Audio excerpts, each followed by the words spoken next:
Rival demonstrations of supporters and opponents of the military-backed government took place in Cairo. But police broke up anti-government protests with tear gas, and arrests were reported in Cairo and Alexandria. Hundreds have died since July when the army deposed President Mohamed Morsi. The government has said extra security measures are in place for Saturday. Egyptian Interior Minister Mohammed Ibrahim urged Egyptians not to be afraid to go to events marking the anniversary of the uprising. Thousands of supporters of the military and the government have gathered in high-profile locations including Tahrir Square, the focal point of the 18-day 2011 popular revolt. Participants waved Egyptian flags and banners showing Army Chief General Abdel Fattah el-Sisi, whom many urged to run for president. But police dealt harshly with anti-government protesters in Cairo and elsewhere. At least 7 people have died, 4 in the Greater Cairo area, 2 in the southern city of Minya and a woman in Egypt's second city, Alexandria.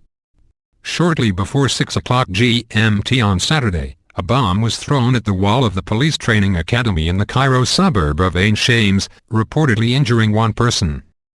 6 people died in 4 bombings in Cairo on Friday, along with at least another dozen people killed in clashes with security forces. Meanwhile on Saturday, an army helicopter crashed in the rest of Sinai Peninsula, with an unconfirmed report that its crew of 5 soldiers was dead.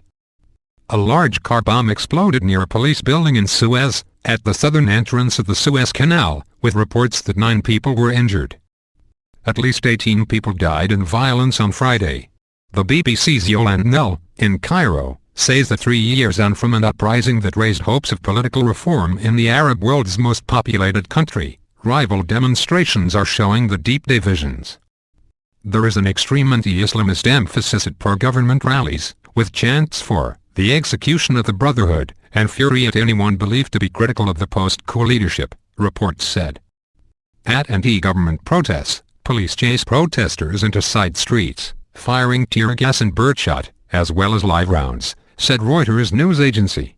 Arrests have been made in Cairo and Egypt's second city, Alexandria, not just of Islamist supporters of deposed President Morsi, but secular opponents of the military government who have also been protesting. The only thing allowed is Sisi revolutionaries, one of the activists, blogger Well Kamel, told the Associated Press news agency. This was supposed to be a day to mark the revolution. I don't get it. Do they think that there will be a working democracy this way? Al Jazeera journalist Peter Grist, detained by Egyptian authorities for nearly a month, has written a letter from solitary confinement, describing Egypt's prisons as overflowing with anyone who opposes or challenges the government.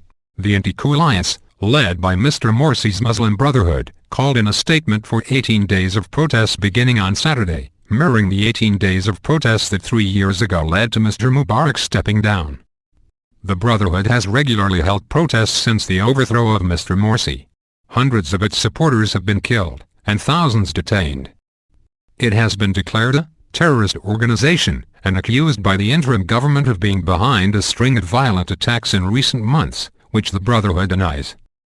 In a defiant statement on Saturday, the Brotherhood vowed not to leave the streets until it fully regains its rights and breaks the coup and puts the killers on trial, reported AP.